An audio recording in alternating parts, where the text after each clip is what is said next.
정정할 게 하나 있네요. 제가 그 하이델베르그 요즘입니다. 24주일 이 62번째 질문이 잘못된 것 같아요. 왜 선행을 통해서는 전체적으로나 혹은 부분적으로도 하나님 앞에서 의로워질 수 없습니까? 입니다. 네. 그런데 있습니까로 제가 이게 오타가 나가지고 절대 안 됩니다. 의로워질 수 없습니다. 우리의 선행을 통해서는 전체적으로나 혹은 부분적으로도 하나님 앞에서 절대로 의로워질 수 없습니다. 그렇기 때문에 우리가 예수 그리스도의 은혜를, 공로를, 십자가를 의지하는 것이죠. 죄송합니다. 좀 오류가 있었고요. 오늘 마태복음 14장 22절에서 36절까지의 말씀인데, 치료자 하나님의 아들이라는 제목으로 함께 은혜를 나눌까 합니다. 22절에 보면 예수님께서 이 오병이어의 기적을 이루신 다음에 사람들을 흩어보내십니다. 그리고 예수님이 어디로 가십니까? 여기 보면 가게 하시고 23절에 보면 무리를 보내신 후에 기도하러 따로 산에 올라갔습니다.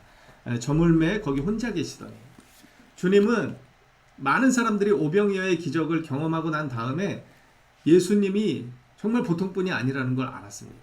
그리고 육신을 입고 사는 사람들의 가장 궁극적인 질문과 고통 중에 하나인 이 먹고 사는 문제를 예수님이 해결해 주셨죠. 그렇기 때문에 이 예수님을 이제 온전히 더 의지할 수밖에 없는 상황이 되었습니다. 그래서 그들이 꿈꾸는 왕이 왔구나. 이제 정말 우리를 이 육신의 모든 갈급함으로부터, 목마름으로부터 해결해 주실 분이 오셨구나. 그들은 아마 그렇게 생각했을 것입니다. 그래서 예수님을 왕으로 모시기를 이제 시작합니다.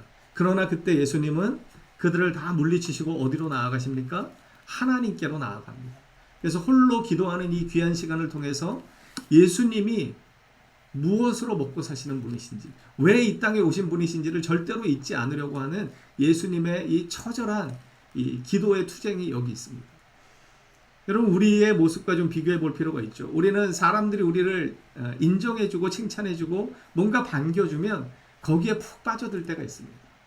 그렇지 않습니까? 그것을 즐길 때가 많이 있죠. 그런데 주님은 바로 그때 그 모든 유혹들을 물리치시고 하나님께로 나아갔습니다. 그리고 그분과의 관계성 안에서 자신의 사명을 다시금 계속해서 확인하시는 이 놀라운 시간들이 있었다는 것입니다. 그래서 우리는 때로는 따로 시간을 뗄 필요가 있습니다.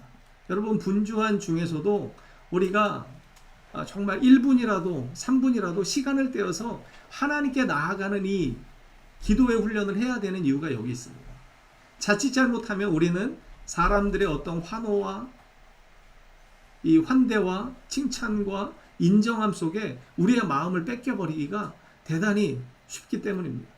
우리는 그럴 때일수록 우리가 어떠한 존재인지, 내가 무슨 사명을 갖고 살아가야 하는지를 알기 위해서 주님께로 나아가기를 애써야 하는 것입니다.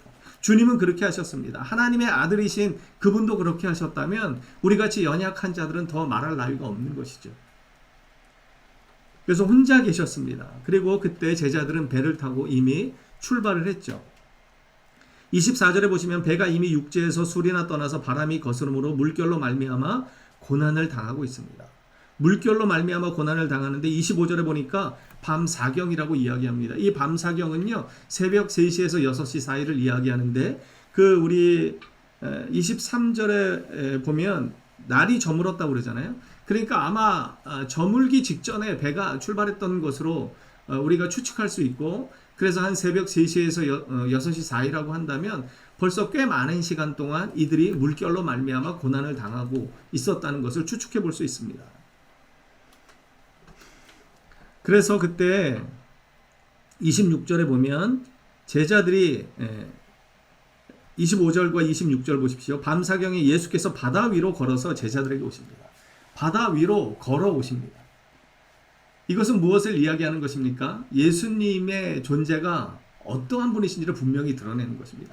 모든 자연 질서를 초월하시는 분이 바로 예수님이시라는 것을 이 본문을 통해서 보여주는 것이죠. 우주 만물을 지으신 하나님께서 그 우주 만물 위에 서 계시는 것은 너무나 당연한 것입니다. 그 질서를 초월하시는 것이 너무나 당연한 것입니다. 그 본문이 바로 오늘 25절의 말씀입니다. 그리고 26절 보십시오. 제자들이 그가 바다 위로 걸어오심을 보고 놀라 유령이라 이야기합니다. 그러면서 두려워 떱니다. 그랬더니 그때 무슨 말씀을 하십니까? 우리 27절 한번 보겠습니다. 27절 함께 읽겠습니다. 시작. 예수께서 즉시 이르시되 안심하라 난이 두려워하지 말라. 여러분이 난이 두려워하지 말라라고 하는 이 말씀은요, 신학적으로 대단히 중요한 말씀입니다.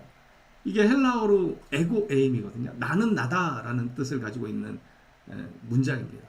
나는 나다. 이것이요, 출애굽기 3장 14절에 보면 모세를 처음 하나님이 만나 주실 때 하셨던 말씀입니다. 출애굽기 3장 14절에 보면 이렇습니다. 하나님이 모세에게 이르시되 나는 스스로 있는 자이니라. 이것이 바로 오늘 바다 위로 걸어오시면서 무서워 놀라 소리 지르는 제자들에게 하셨던 난이 두려워하지 말라. 이 말씀과 동일한 말씀입니다. 나는 스스로 있는 자이니라. 그러면서 이 모세에게 뭐라고 말씀하셨냐면 너는 이스라엘 자손에게 이같이 이르기를 스스로 있는 자가 나를 너희에게 보내셨다. 스스로 있는 자라고 하는 것은 무엇입니까? 바로 창조주를 이야기하는 것입니다.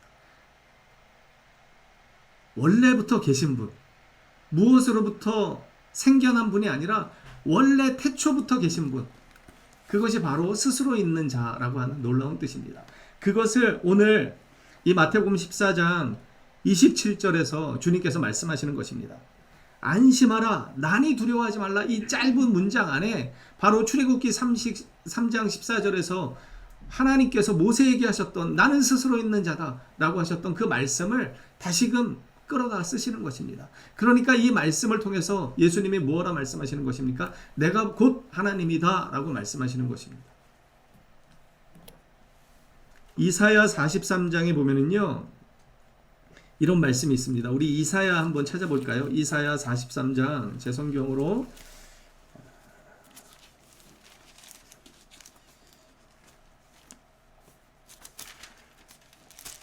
이사야 43장 10절부터 좀 보실게요. 제 성경으로 1016페이지, 구약 1015페이지 정도에 나와 있습니다. 1015페이지 정도에 나와 있는데요. 이사야 43장 10절에서부터 우리 13절까지 우리 좀 천천히 읽어볼까요?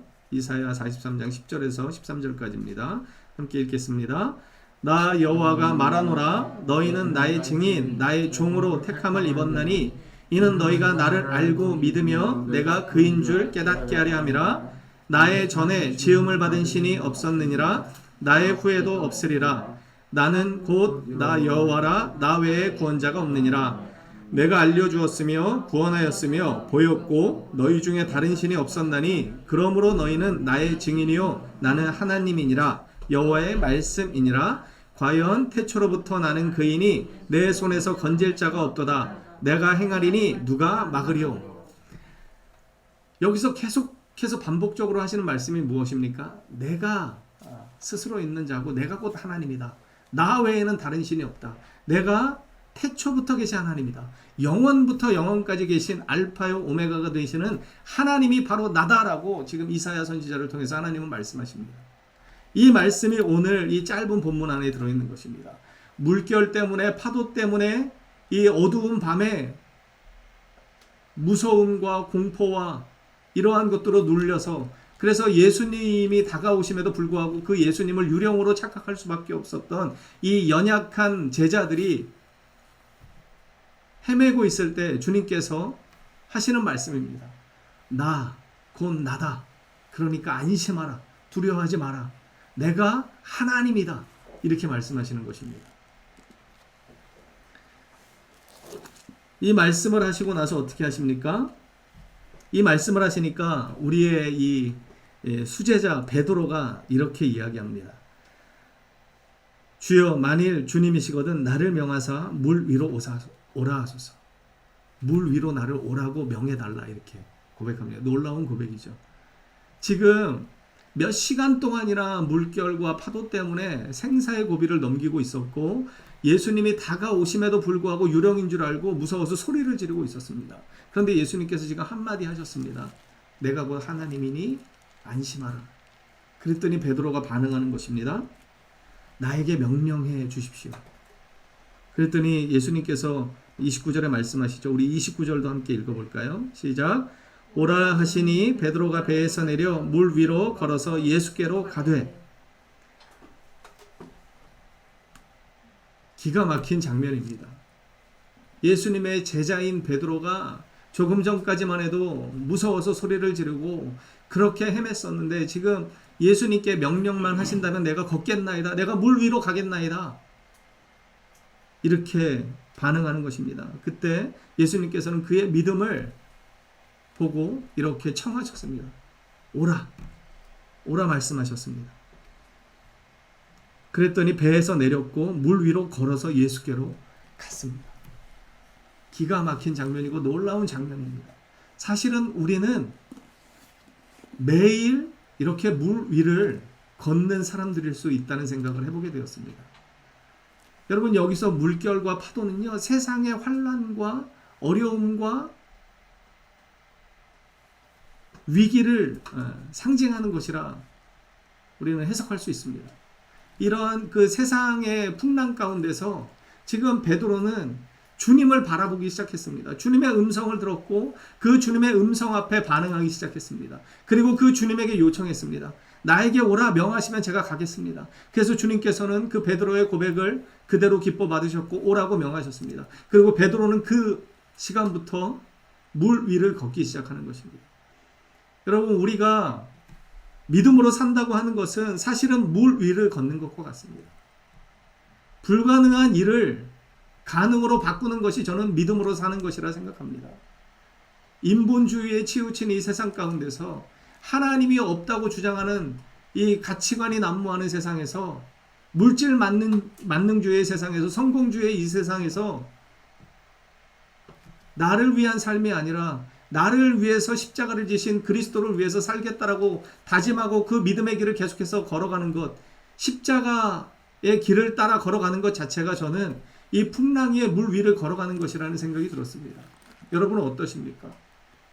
왜 많은 사람들이 이 물 위를 걷는 것에 어려움을 느끼고 불가능하다고 포기하고 돌아섭니까?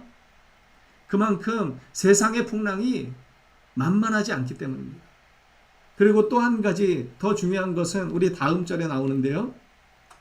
30절에 보겠습니다. 30절 함께 읽겠습니다. 시작. 바람을 보고 무서워 빠져 가는지라 소리질러 이르되 주여 나를 구원하소서 하니.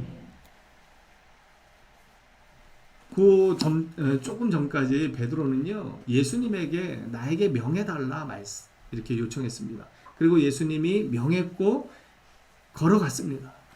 그때 베드로가 본문에는 나오지 않지만 어디를 보고 걸어갔을까요? 물을 보고 걸어갔을까요? 아니면 예수님을 바라보고 걸어갔을까요? 이 30절의 말씀은 이것을 어느 정도 유추할 수 있도록 우리에게 설명합니다. 바람을 보고, 그 전까지는 물 위를 걸었습니다. 그런데 지금 30절에 와서 베드로가 바람을 보고 무서워 빠져가게 되었습니다. 그러니까 무엇을 보느냐가 그만큼 중요한 것입니다. 전에도 말씀드렸던 것처럼 잠언 29장 25절에 보면 사람을 두려워하며 올무에 걸리게 되지만 여호와를 의지하는 자는 안전하리라 주님은 말씀하셨습니다. 잠언 1장 33절에도 보면요, 오직 내 말을 듣는 자는 평안히 살며 재앙의 두려움이 없이 안전하리라. 주님의 말씀을 붙잡고 주님의 말씀에 순종하며 살아가는 자는 재앙의 두려움이 없이 안전하게 살도록 주님이 지켜주시겠다 말씀하셨습니다. 조금 전에 주님께서 뭐라고 말씀하셨습니까? 난이 두려워하지 말라고 말씀하셨습니다. 난이 두려워하지 말라고 하는 것은 무엇입니까? 내가 다 해결하겠다. 내가 너희의 참 구원자가 되고 방패가 되고 소망이 되니까 나라는 것을 보라, 이렇게 말씀하시는 것입니다. 주님이시라는 것을 알면 모든 것이 해결되는 것이죠. 그래서 베드로는 요청했던 것이고 주님은 그러한 베드로의 요청에 응하신 것입니다. 그래서 걸어가기 시작했는데 얼마 못 가 그가 무엇을 바라보기 시작한 것입니까?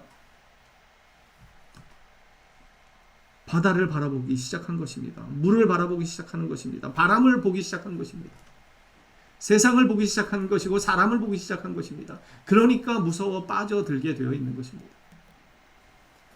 이사야 12장 2절은요 이런 고백이 있습니다. 보라, 하나님은 나의 구원이시라. 내가 신뢰하고 두려움이 없으리니 주 여호와는 나의 힘이시며 나의 노래시며 나의 구원이시니라. 여기 이 고백에 보면은요 내가 신뢰하고 두려움이 없으리니 그렇게 이야기합니다. 주님을 신뢰할 때 두려움이 없어지는 것입니다. 여러분, 이것이 그냥 이 강단에서 선포되는 말씀으로 끝나는 것이 아닙니다. 여러분, 주님을 온전히 신뢰하면 두려움이 사라지게 되어 있습니다. 주님이 어떠한 분이신지를 분명히 알고 인식하기 시작하고 그분을 바라보기 시작하면 우리의 어떠한 것이든 그 두려움으로부터 우리는 해방될 수 있습니다.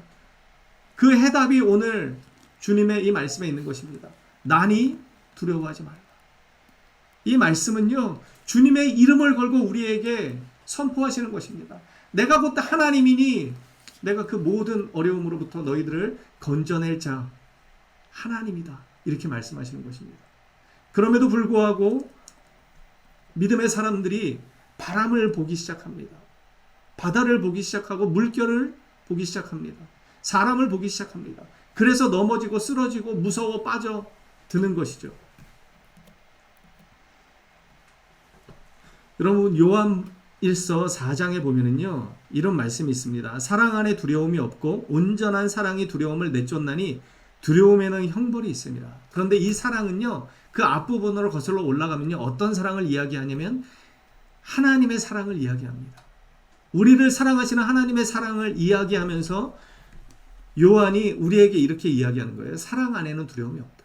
그러니까 십자가의 사랑을 온전히 힘입는 자에게는 두려움이 없다는 거예요. 그러면서 심지어 한 걸음 더 나아가서 뭐라고 이야기하냐면 사랑이 두려움을 내쫓는데 두려움에는 형벌이 있다는 거예요. 그러니까 우리가 두려워하고 있다는 것은요 온전히 주님의 사랑을 힘입지 못하고 있다는 것이고 이것은 불신앙을 이야기한다는 것입니다. 그래서 그는 그렇게 이야기하는 거예요.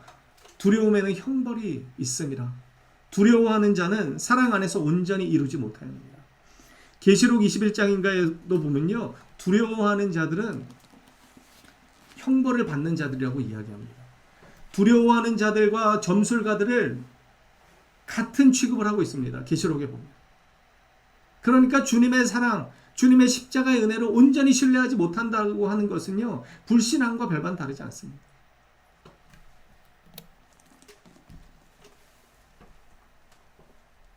그럼에도 불구하고 베드로에게 가능성이 있었던 것은 30절 끝절입니다. 이르되 주여 나를 구원하소서. 마지막에 그는 외칩니다. 나를 구해달라 외칩니다. 그래서 31절에 우리 함께 읽겠습니다. 시작. 예수께서 즉시 손을 내밀어 그를 붙잡으시며 이르시되 믿음이 작은 자여 왜 의심하였느냐. 여기 보면 즉시 손을 내미십니다. 이것이 주님의 마음입니다. 우리 지난주에 불쌍히 여기시는 주님의 그 마음에 대해서 나누었는데 우리의 이 부르짖음에 외침에 간절한 이 구원에 대한 소망함에 있어서 주님은요 즉시 응답하십니다. 그리고 붙잡아 주십니다.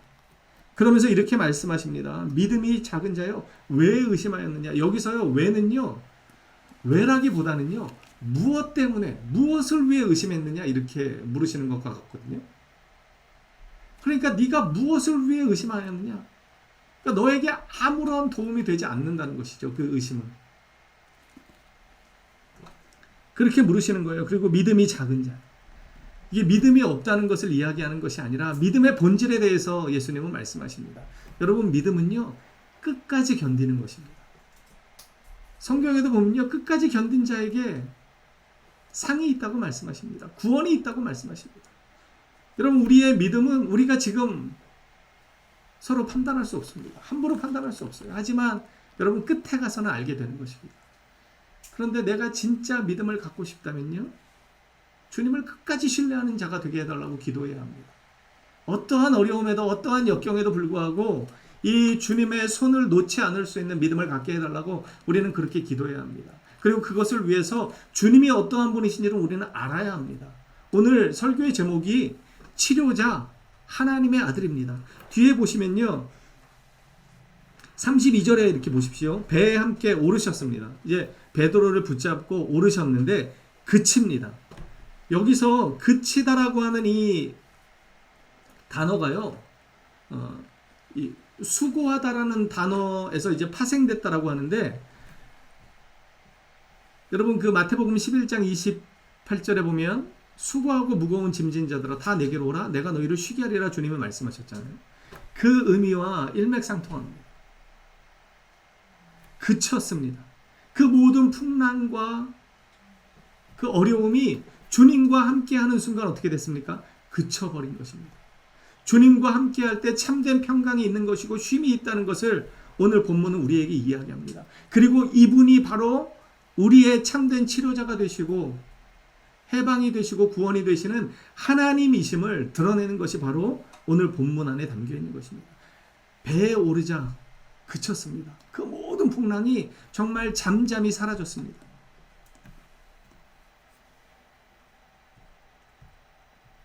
여러분, 주님과 함께 할 때 우리는 참된 쉼을 얻을 수 있습니다. 많은 사람들은 자꾸만 착각합니다. 더 큰 배가 있어야 이 풍랑을 이길 수 있다라고 착각합니다. 더 어마어마한 많은 도구가 있어야 이 풍랑을 이겨낼 수 있다, 바람을 이겨낼 수 있다 착각합니다. 하지만 그렇지 않습니다. 거기에 답이 없습니다. 주님의 손을 붙잡고 주님을 의지하고 주님을 온전히 신뢰하는 그때 우리는 이 바다를, 바람을, 물결을 이길 수 있고 쉴 수 있는 것입니다. 풍랑 가운데서도 여러분 어떻게 우리가 쉴 수 있습니까? 주님의 손을 붙잡는 그 순간 멈춰지게 되어 있습니다. 주님이 우리에게 뭐라고 말씀하셨습니까? 주님이 부활하시고 처음에 나타나셔서 제자들에게 하셨던 말씀이 무엇입니까? 평강이 있을지어다 이렇게 말씀하셨습니다. 여러분 그 두려운 마음을 조금 더 나누면요, 호세아 10장 2절에 보면 그들이 두 마음을 품었다 이야기합니다. 이 두 마음을 품었기 때문에 이제 벌을 받을 것이라 호세아서는 이야기합니다. 야고보서 1장 8절도 마찬가지죠. 두 마음을 품어 모든 일에 정함이 없는 자로다. 이러한 사람들은 주님께 무언가를 얻기를 구하지 말라고 이야기합니다. 야고보서 4장 8절의 말씀인데요. 하나님을 가까이 하라. 그리하면 너희를 가까이 하시리라. 죄인들아 손을 깨끗이 하라. 두 마음을 품은 자들아 마음을 성결하게 하라. 여러분 마음을 성결하게 한다는 건 어려운 것이 아니라 한 마음을 품는 것입니다. 한 곳을 바라보는 것입니다. 내가 누군가를 의지해야 하는지를 분명히 깨닫고 실천하는 것입니다. 베드로가 어떻게 했습니까? 조금 전까지 물결 위를 걸었습니다. 그런데 왜 빠져들었습니까? 그의 안에 다른 마음이 들어오기 시작하면서입니다. 주님을 온전히 신뢰하지 못하는 그 마음, 의심하는 마음이 들게 되니까 이렇게 어려운 지경에 빠져들게 되는 것입니다. 요한복음 14장 27절도요. 주님께서 우리에게 이렇게 말씀하셨습니다. 평안을 너희에게 끼치노니 곧 나의 평안을 너희에게 주노라. 내가 너희에게 주는 것은 세상이 주는 것과 같지 아니하니라. 너희는 마음에 근심하지도 말고 두려워하지도 말라. 오늘 본문을 통해서 주님은 이것을 말씀하십니다. 평안을 줄 수 있는 자가 누구인가? 스스로 있는 자, 나 곧 하나님인 예수밖에 없다 이렇게 말씀하십니다. 그러니까 나를 붙잡으라, 나를 의지하라, 나를 신뢰하라 말씀하십니다.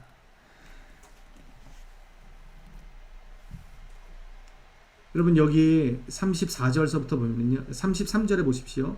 그래서 이 모든 물결과 바람이 그치는 것을 보았습니다. 그래서 33절에 그들이 뭐라고 고백합니까? 함께 읽겠습니다. 배에 있는 사람들이 예수께 절하며 이르되 진실로 하나님의 아들이로소이다 하더라. 이제 진정한 하나님의 아들이심을 고백합니다. 여러분 여기서 하나님의 아들이라고 하는 것은요, 아버지와 아들을 따로 떼어놓는 것이 아닙니다. 아들은 아버지의 본질을 그대로 갖고 있는 것이죠. 그래서 예수님을 하나님의 아들이라고 고백하는 것은 그분이 하나님이심을 고백하는 것과 같습니다. 이분이 진정한 메시아가 되시는 분이시구나, 이분이 창조주가 되시는 하나님이시구나, 그들은 그렇게 고백하는 것입니다. 그리고 나서 34절부터 보면 그들이 건너가 게네사렛 땅에 이르렀습니다. 그래서 그곳 사람들이 예수이신 줄 알고 그 근방에 두루 알립니다. 그래서 모든 병든 자를 예수께 데리고 옵니다. 36절에 보면 다만 예수의 옷자락에도 손을 대게 하시기를 간구하니, 예수님을 만나서 무슨 말씀을 듣고 안수를 받는 게 아니라 예수님의 옷자락에만 손을 좀 대었으면 좋겠다. 12년 동안 혈루증 앓았던 그 여인이 예수님이 걸어가는 그 뒤끝에 따라가서 예수님의 옷자락을 만질 때 그 혈루의 근원이 말랐던 것처럼 그 간절한 믿음을 가지고 그들이 주님께 나왔고, 그래서 어떻게 됐습니까? 손을 대는 자는 다 나음을 얻었습니다. 하나님의 아들의 능력이 이렇게 병든 자를 고침을 통해서 확연하게 드러나는 것입니다. 우리의 참된 치료자는 바로 하나님이신 예수 그리스도라는 것을 우리는 기억해야 합니다. 여러분, 주님은 우리를 어떠한 역경과 어려움과 고난 가운데서도 능히 건져내실 수 있는 분이십니다. 그분의 손을 붙잡고 배에 오르는 순간 모든 것이 그쳤던 것처럼 참된 힘이 그의 인생 가운데 찾아오게 되는 것입니다. 여러분, 무엇을 바라보시겠습니까? 무엇을 의지하시겠습니까? 여전히 그럼에도 불구하고 아니야, 풍랑이 그치지 않으니까, 바람이 너무 거세니까 나는 더 큰 배를 얻어야 해, 나는 더 많은 도구들을 필요로 해. 그래서 그것을 위해서, 그것을 바라보며 사시겠습니까? 아니면 스스로 있는 자이신 참된 구원자가 되시고 능력이 되시는 주님만을 붙잡고 살아가시겠습니까? 주님은 우리에게 오늘 요청하십니다. 오라, 나에게 오라 명령하십니다. 그리고 나와 함께 그 무리를 걷자 말씀하십니다. 여러분, 믿음은 때로는 불가능한 일을 이루어가는 것이라고 저는 생각합니다. 이 패역한 세대 가운데 거룩한 마음을 품고 우리를 위해서 십자가를 지신 그리스도의 영광을 위해서 살아가는 것, 이것은 대단히 어려운 일입니다. 그런데 이것이 어떻게 할 때 가능하게 됩니까? 주님을 바라보기 시작할 때입니다. 주님의 손을 의지할 때입니다. 바람을 보는 것, 물결을 보는 것이 아니라 온전히 주님을 바라보고 주님을 의지하기 시작할 때 이것이 가능해지는 것입니다. 여러분, 우리 마태복음 9장 좀 뒤로 좀 넘기셔서요. 마태복음 9장의 말씀만 좀 나누겠습니다. 마태복음 9장에 보면 중풍병자가 나오죠. 우리가 너무나 잘 아는 이야기인데요. 마태복음 9장 2절 함께 읽겠습니다. 시작. 침상에 누운 중풍병자를 사람들이 데리고 오거늘 예수께서 그들의 믿음을 보시고 중풍병자에게 이르시되 작은 자야 안심하라, 내 죄사함을 받았느니라. 3절에 보면요, 이 모습을 보고 어떤 서기관들이 속으로 이렇게 말합니다. 이 사람이 신성을 모독합니다. 여러분, 왜 이 서기관들이 예수님의 이 죄사함의 선포에 대해서 신성을 모독한다고 그렇게 이야기했는지 아십니까? 죄사함의 권세는 누구에게 있습니까? 오직 하나님께만 있습니다. 여러분, 그리고 이사야 43장 25절은요 이렇게 이야기합니다. 나 곧 나는 나를 위하여 너의 허물을 도말하는 자니 너의 죄를 기억하지 아니하리라. 이 말씀은 무슨 말씀이냐면요, 모든 인간들의 죄는 결국은 누구에게 짓는 것입니까? 창조주에게 짓는 것입니다. 피조물의 모든 죄는 누구에게로 귀결되는 것이냐면 창조주에게 향하는 것입니다.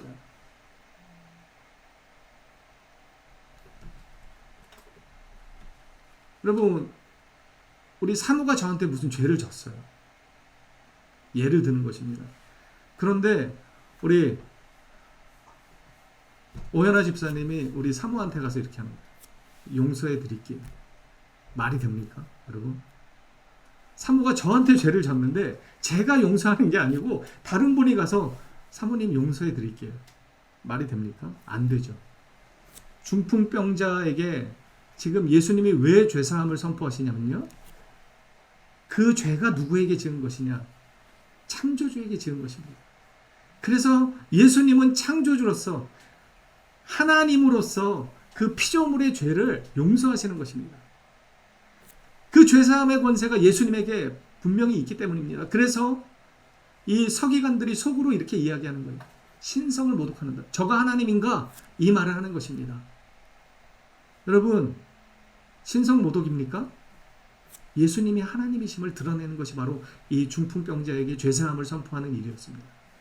우리의 모든 죄, 질병은요, 하나님께로부터 죄를 지어서 비롯된 것입니다. 그래서 그분께 나아갈 때 우리는 죄사함을 얻을 수 있고 우리의 모든 질병은 고침을 받을 수 있는 것입니다. 오늘 36절에 어떻게 됐습니까? 그 병자들이 나와서 다 나음을 얻었습니다. 우리가 믿는 예수님이 바로 하나님이십니다. 그리고 진정한 치료자가 되시는 하나님이십니다. 여러분, 그 하나님을 믿고 우리는 살아가는 것입니다. 그렇기 때문에 바람 때문에, 물결 때문에 무서워하지 마십시오. 빠져드는 것 같고 생명이 끊어질 것 같지만 우리에게 영원한 생명을 주시고 우리의 모든 사망의 굴레를 벗겨내신 분은 오직 스스로 있는 자이신 하나님 한 분밖에 없음을 기억하십시오. 그리고 그분을 신뢰하고 그분의 손을 붙잡고 물결 위를 날마다 걸어가는 기적을 체험하는 저와 여러분 되기를 간절히 소망합니다. 기도하겠습니다.